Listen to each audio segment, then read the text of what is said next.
Il arrive que nous ne voyions pas la grâce de Dieu, et pourtant, elle s'est invitée au milieu de nous. Il arrive que nous n'entendions pas la paix de Dieu, et pourtant, elle habite une parole, un murmure. Aujourd'hui, soyons-en assurés, la grâce et la paix vous sont données de la part de Dieu en Jésus-Christ et par son Saint-Esprit. Seigneur, nous te rendons grâce pour ce temps mis à part dans nos vies. Malgré les distances physiques, tu nous rassembles en ton amour. Que ton souffle nous permette de voir la beauté discrète de cet instant qui est consacré à ton écoute. Écoutons dans les textes du jour les paroles du prophète Ésaïe qui annonce le serviteur de Dieu. Voici mon serviteur que je soutiens, celui que je choisis et que j'agrée. J'ai mis sur lui mon souffle. Il imposera l'équité aux nations. Il ne criera pas. Il n'élèvera pas la voix. Il ne se fera pas entendre dans les rues. Il ne brisera pas le roseau qui ploie. Il n'éteindra pas la mèche qui vacille. Il imposera loyalement l'équité. Il ne vacillera pas, il ne ploiera pas, jusqu'à ce qu'il ait installé l'équité sur la terre. Les îles attendent sa loi. Ainsi parle le Seigneur, celui qui crée le ciel et qui déploie, celui qui étale la terre et ses productions, celui qui donne la respiration. À ceux qui la peuplent et le souffle, à ceux qui la parcourent, moi, le Seigneur, je t'ai appelé pour la justice et je te prends par la main. Je te préserve pour faire de toi l'alliance du peuple, la lumière des nations, pour ouvrir les yeux des aveugles, pour faire sortir de la forteresse le prisonnier et de la maison de détention les habitants des ténèbres. Prions. Seigneur, nous te louons pour ton serviteur que tu fais venir. Nous te louons pour sa voix qui n'a pas besoin de crier pour être entendue. Nous te louons pour sa force qui n'écrase pas ce qui est fragile. Nous te louons pour sa justice qui s'étend à travers tous les horizons. Nous te louons de ce qu'il nous libère de nos cécités, qu'il nous fait advenir à la vue et à la liberté. Nous te louons, Père, pour tous tes serviteurs d'hier, d'aujourd'hui et de demain. Nous te louons, toi, le Dieu créateur de toutes choses, qui s'invite au milieu de nous par ton souffle et nous amène à la vie. Amen.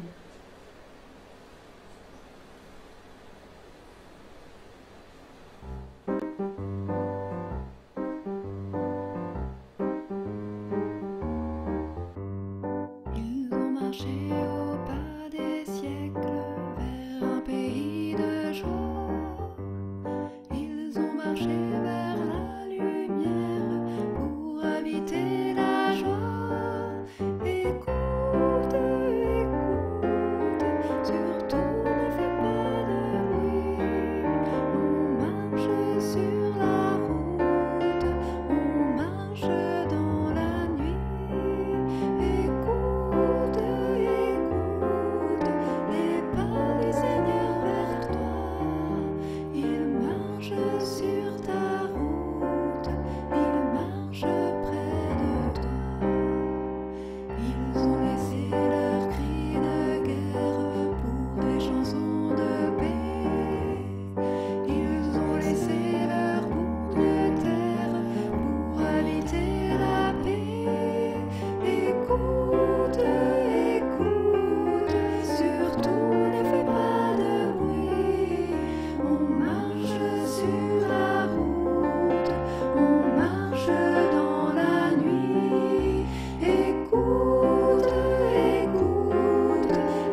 Prions avant de lire les Écritures. Seigneur, ta parole naît du parcours de la lettre, qui du livre, passant par nos oreilles, est transformée par ton esprit pour venir se loger dans notre cœur. Donne-nous ton esprit pour que dans notre quotidien, nous puissions nous désaltérer de ta secrète beauté. Amen.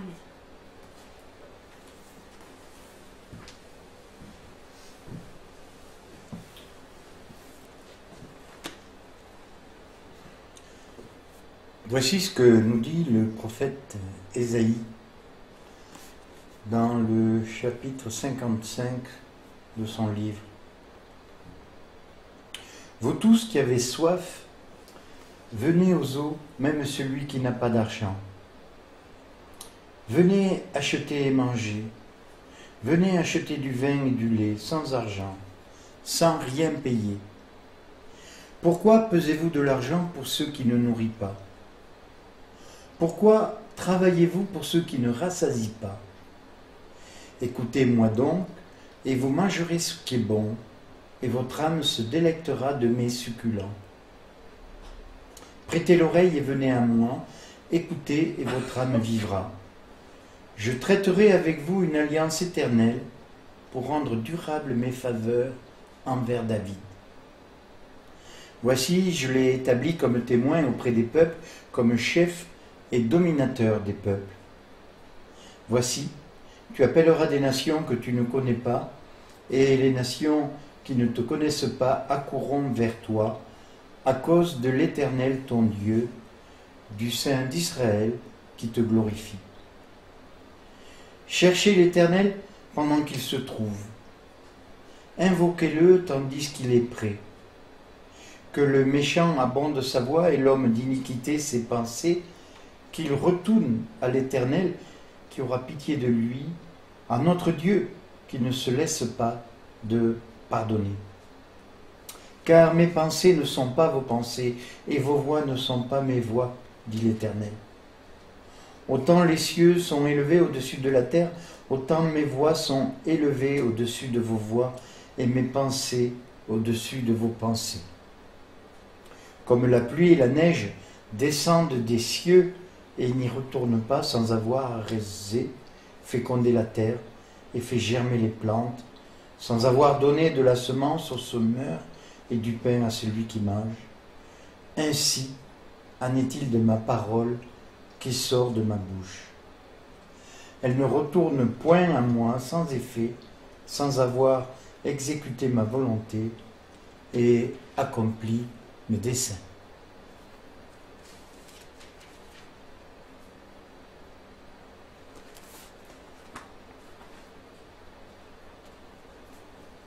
Nous lisons maintenant dans l'évangile de Marc, les versets au chapitre 1er, les versets 7 à 11. Il prêchait disant, « Il vient après moi celui qui est plus puissant que moi, et je ne suis pas digne de délier en me baissant la croix de ses souliers. Moi, je vous ai baptisé d'eau, lui, il vous baptisera du Saint-Esprit. » En ce temps-là, Jésus vint de Nazareth en Galilée et il fut baptisé par Jean dans le Jourdain. Au moment où il sortait de l'eau, il vit les cieux s'ouvrir et l'Esprit descendre sur lui comme une colombe. Et une voix fit entendre des cieux ces paroles. « Tu es mon Fils bien-aimé, en toi j'ai mis toute mon affection. »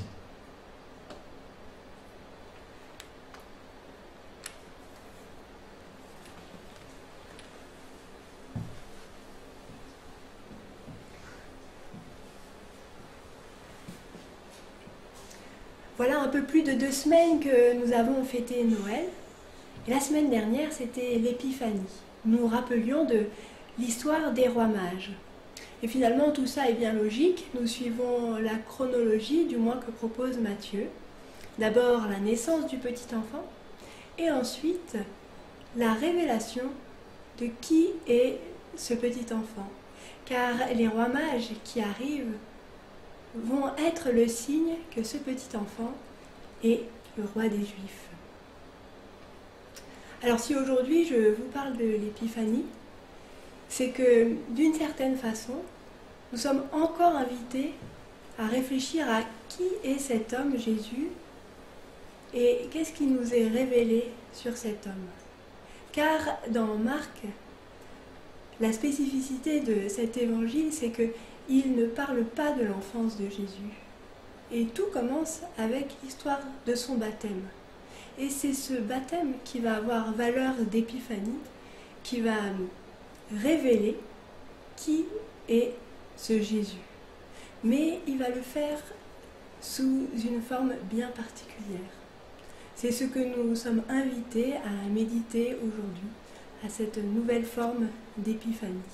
D'abord, nous verrons qu'est-ce que peut nous dire ce baptême de l'eau, puis ensuite le baptême de l'esprit, et enfin, nous verrons sous quelle modalité Dieu se fait entendre. Alors d'abord, le baptême d'eau.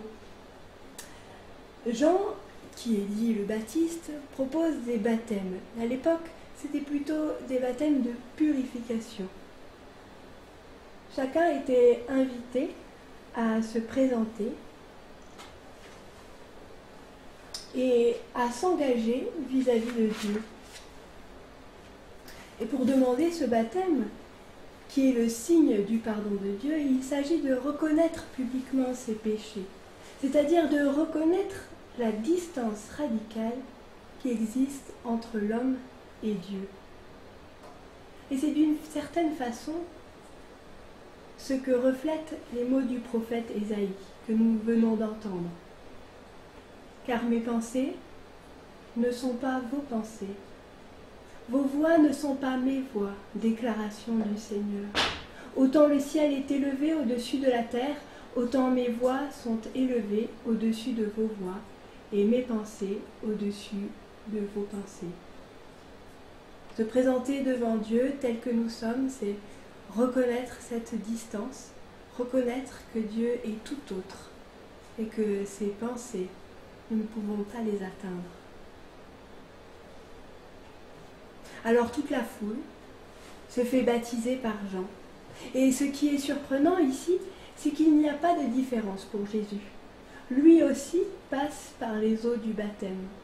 On pourrait se demander, est-ce que Jésus avait besoin du signe du pardon de Dieu?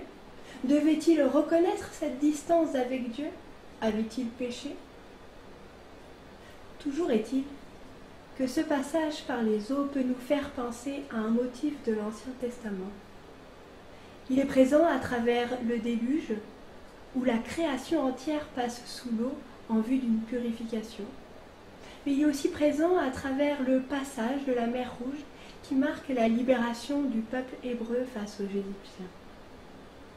Nos mémoires retiennent surtout nos héros, les justes, qui s'en sont sortis les pieds secs, Noé et les siens dans l'arche, Moïse et le peuple hébreu à travers le passage asséché au milieu de la mer.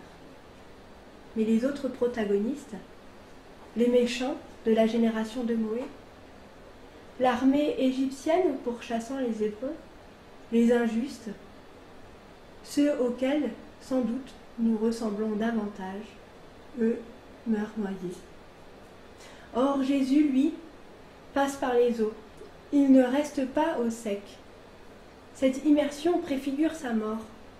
Le baptême d'eau de Jésus, c'est le symbole que lui aussi passe par les eaux, qui font mourir l'injuste, que l'innocent accompagne l'injuste et qu'ainsi Jésus se lie irrémédiablement à l'homme, qu'il est entièrement homme. Mais le baptême ne serait pas le baptême s'il n'en était suivi d'une sortie des eaux. Jésus, s'il meurt avec l'injuste, préfigure aussi la résurrection offerte à tous. D'ailleurs, dans ce texte, c'est bien la sortie qui est mise en avant. Le fait donc que Jésus passe par les eaux du baptême peut changer radicalement la perspective du bain de purification proposé par Jean. L'espérance introduite en Christ, c'est que nous n'avons plus à rester sous l'eau de nos fautes, de nos désespérances, et que malgré toutes les submersions, une remontée est toujours possible. S'il s'agissait avec Jean-Baptiste avant tout de l'engagement de l'homme vis-à-vis de Dieu, après le passage de Jésus, le baptême indique la grâce donnée de Dieu et son engagement à notre égard. Nous nous demandions donc ce que ce passage nous révélait de l'identité de Jésus. À travers le baptême d'eau, ce récit nous montre que Jésus advient au monde comme un homme au milieu des hommes, qu'il ne cherche pas un passage au sec, mais que lui aussi se laisse immerger sous les eaux pour nous accompagner vers la remontée. Mais le récit ne s'arrête pas là, puisqu'il introduit une autre dimension, celui du baptême de l'Esprit. Jean annonce en effet que Jésus baptisera non seulement d'eau, mais d'esprit. Or, dans ce passage, Jésus commence lui-même par être baptisé d'esprit. On lit « Dès qu'il remonta de l'eau, il vit les cieux se déchirer et l'Esprit descendre vers lui comme une colombe. » L'Esprit de Dieu est décrit sous la forme d'une colombe. Cette colombe nous rappelle encore une fois l'histoire de Noé. À la suite du déluge et de l'ensevelissement de toute la création, Noé, après une longue attente, lâche une colombe et celle-ci finit par ramener une feuille d'olivier. Elle représente ainsi la renaissance de la terre suite à son immersion complète. Elle ouvre à la nouvelle alliance établie entre Dieu et toute la création. Enfin, notons-le bien, dans Marc, l'Esprit descend vers la terre. Il représente la relation avec Dieu. Il représente le mouvement de Dieu vers nous. Nous aurions tort de penser que pour être en relation avec Dieu, il s'agisse de s'élever à Dieu. Non, c'est Dieu avant tout qui s'abaisse à nous. C'est le tout autre qui nous rejoint tel que nous sommes. D'autant plus que ce passage, en décrivant l'esprit qui descend, emploie le verbe déchirer. Ce verbe déchirer, nous en avons bien parlé au caté hier. Et d'ailleurs, vous, les parents des enfants, vous aurez certainement une question à laquelle vous devrez répondre. On lit dans le passage « Dès qu'il remontera de l'eau, il vit les cieux se déchirer et l'esprit descendre vers lui comme une colombe. » Ce terme « déchirer » n'apparaît qu'une seule autre fois dans tout l'évangile selon Marc. Au moment de la crucifixion, lorsque Jésus expire son dernier souffle, le voile du sanctuaire dans le temple se déchire en deux. Or, ce voile dans le temple de Jérusalem était ce qui séparait le reste du temple du Saint des Saints, le lieu de la présence de Dieu qui n'était accessible qu'à une élite très restreinte. On peut interpréter ce déchirement comme la marque de la fin de la frontière entre le lieu sacré et le reste du monde, comme la fin de la limite de la présence de Dieu réservée à une élite de prêtres. Le ciel aussi se déchire pour laisser passer l'Esprit, pour montrer que Dieu, en Christ, rejoint les hommes. Ainsi, en Christ, tout homme et toute femme est invité à entrer en présence de Dieu par l'Esprit qui nous rejoint. Le baptême de l'Esprit nous permet donc d'apprendre une autre réalité cachée, puisque c'est l'Esprit qui permet d'entendre « Celui-ci est mon Fils bien-aimé ». Une réalité qui déchire les limites infranchissables entre Dieu et les humains. Mais ici encore, un détail peut surprendre. Dans le récit, il est écrit « Il vit les cieux se déchirer ». Il vit, en parlant de Jésus. Et plus loin, « Tu es mon Fils bien-aimé », et non pas « Celui-ci est mon Fils bien-aimé ». Autrement dit, Dieu s'adresse directement à Jésus. Ainsi, C'est Jésus qui voit le ciel se déchirer et la voix qui advient est adressée directement à lui. Rien ne dit donc que la foule et même que Jean-Baptiste n'ait entendu et n'ait vu ces signes extraordinaires. Seuls les lecteurs sont associés à cette épiphanie. Ici, nous retrouvons bien la spécificité de Marc, c'est de montrer la discrétion de Dieu et le secret sur l'identité profonde de Jésus. Dans le récit de Marc, l'identité de Jésus n'est jamais révélée à la foule. Dans notre passage, Jésus arrive incognito. D'abord, on nous dit qu'il vient de Nazareth, une bourgade qui est alors anonyme pour tous. Mais surtout, Jésus se fait baptiser comme tout le monde. Jean, qui annonçait la venue du Messie et qui affirme qu'il n'est pas digne de délier la courroie de ses souliers, ne proteste pas un seul instant quand Jésus arrive pour se faire baptiser, contrairement à l'évangile selon Matthieu que nous avons peut-être en tête. Dans l'évangile selon Marc, il est possible que Jean n'ait pas reconnu Jésus comme celui qu'il annonçait. En effet, il est fréquent chez Marc qu'après les miracles, Jésus le demande de garder le silence. Il semble que durant tout son cheminement vers Jérusalem, vouloir garder une identité secrète. Il s'agit là de ne pas enfermer l'idée qu'on a du Christ, du Messie, dans un champ de connaissances bien défini. Il s'agit de ne pas en faire un objet de connaissance, ce qui reviendrait à pouvoir en faire le tour, comme on fait le tour d'une statue, comme on fait le tour d'une idole. Il s'agit donc de ne pas ranger la divinité sous le jour de l'évidence. Cette évidence qui pousse Pierre à protester face à l'annonce de la passion, cette évidence qui pousse à la séparation et au jugement, cette évidence qui empêche de voir Dieu dans la fragilité et la petitesse. Ainsi, l'évangile de Marc met en garde. On ne peut pas se contenter d'apprendre que Jésus est le Fils de Dieu. L'évangile nous invite à nous questionner sur nous-mêmes, sur notre authenticité en tant que sujet confessant. Dieu ne se connaît pas. Il se croit, il se rencontre. Cette discrétion me fait penser aux paroles dans le livre d'Ésaïe. Comme la pluie et la neige descendent du ciel et n'y reviennent pas sans avoir abreuvé la terre, sans l'avoir fécondée et fait germer, sans avoir donné de la semence au semeur et du pain à celui qui a faim, ainsi en est-il de ma parole qui sort de ma bouche. Elle ne revient pas à moi sans effet, sans avoir fait ce que je désire, sans avoir réalisé ce pourquoi je l'ai envoyée.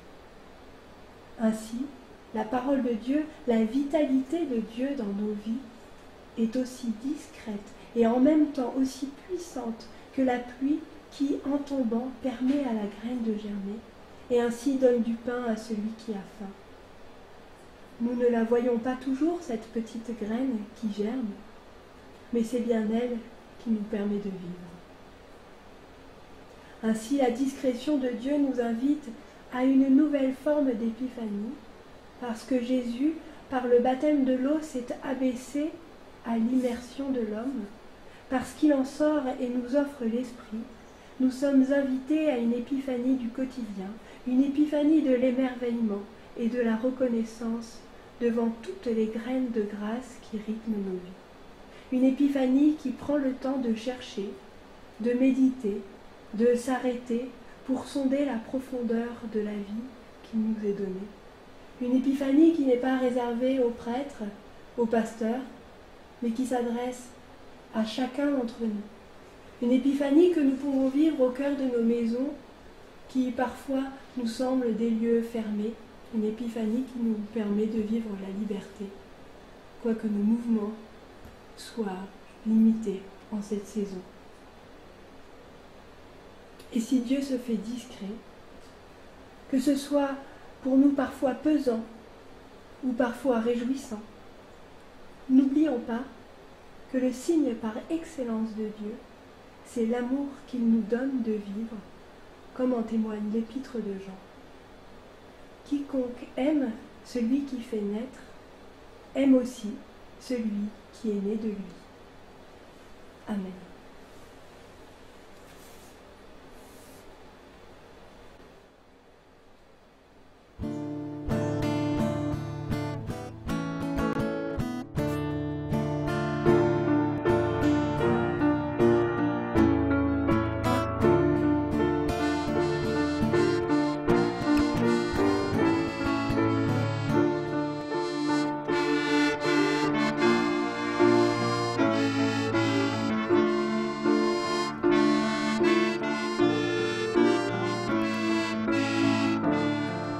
Je crois et j'espère la grâce d'un Père, celui qui bénit entre dans ma vie. Crois seulement, crois maintenant, sois seulement paisible et vivant. Je crois et j'espère Jésus comme un frère, un regard d'amis posé sur ma vie. Crois seulement, crois maintenant, sois seulement paisible et vivant. Je crois et j'espère l'esprit de lumière, une force infinie souffle sur ma vie. Crois seulement, crois maintenant, sois seulement paisible et vivant. Je crois et j'espère une nouvelle terre, un champ des pays unis pour la vie. Crois seulement, crois maintenant, sois seulement paisible et vivant. Sois seulement paisible et vivant.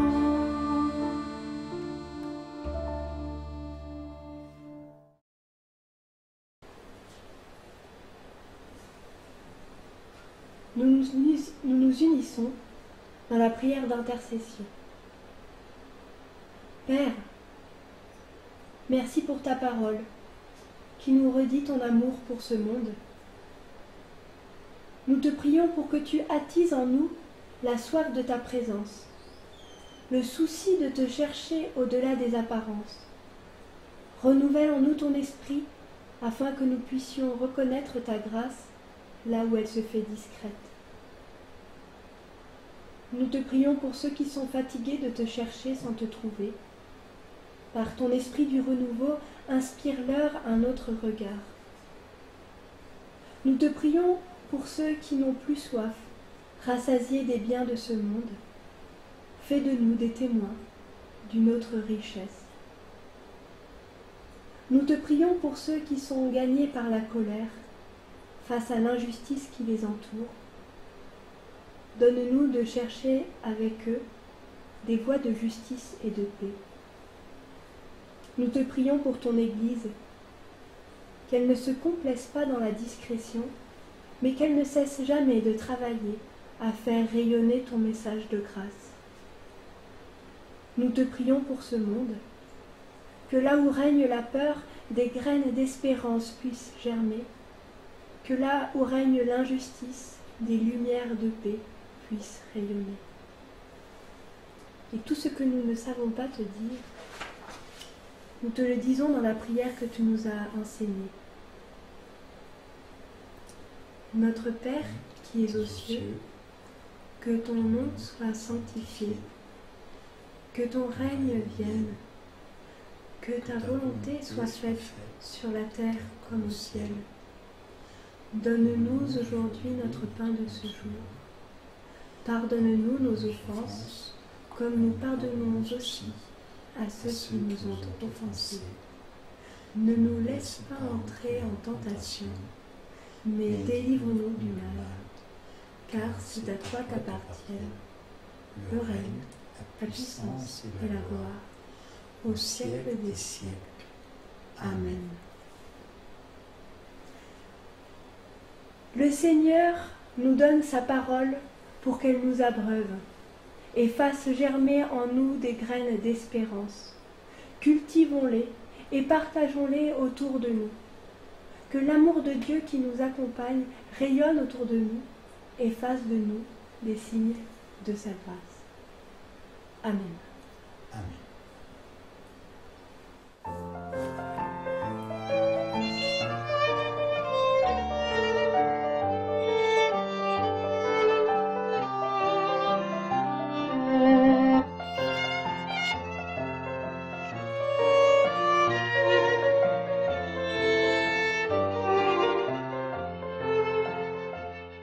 Que la grâce de Dieu soit sur toi pour t'aider à marcher dans ses voies. Reçois tout son pardon et sa bénédiction. Va en paix dans la joie, dans l'amour. Que la grâce de Dieu soit sur toi pour t'aider à marcher dans ses voies. Reçois tout son pardon